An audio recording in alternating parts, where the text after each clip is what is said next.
Close reading is one type of instructional practice that we want to offer our readers. Close reading does not replace whole class interactive read-alouds or shared reading or small group guided reading or independent reading. Close reading is just another experience we want to offer our students. The secret is to figure out how often we should be integrating such close reading experiences into our classroom instruction.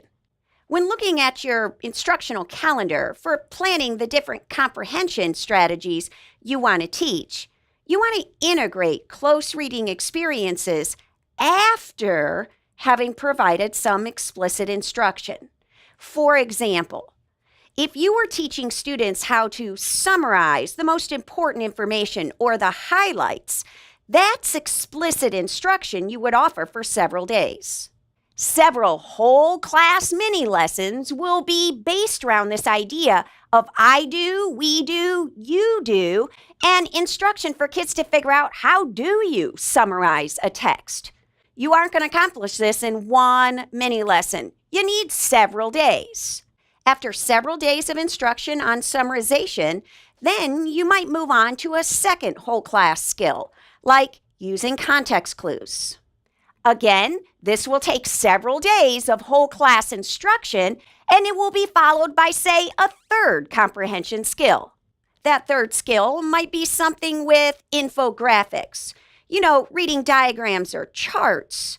And we want to know what was learned beyond what was stated in the passage. What new information did we learn from the visual? Again, that would be a multi-day mini-lesson series. Each of these skills has been executed in a whole class mini lesson, but each skill has been taught explicitly, in isolation.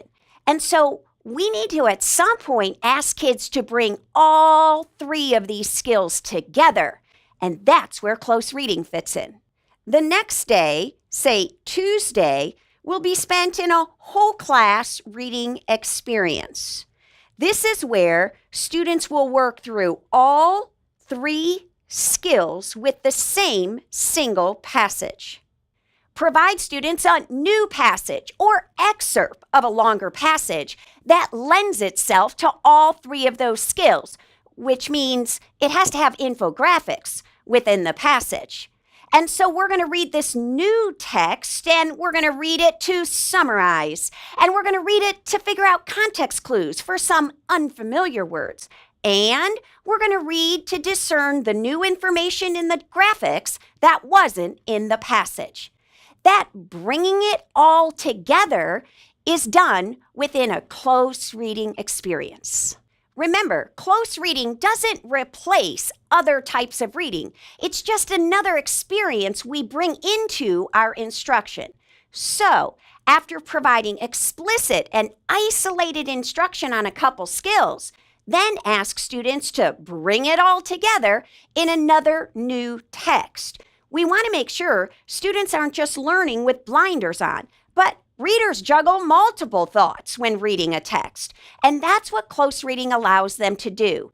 Analyze the same text for gist or main ideas, then zoom in for specific information, and then zoom out to really analyze the big concepts or significance.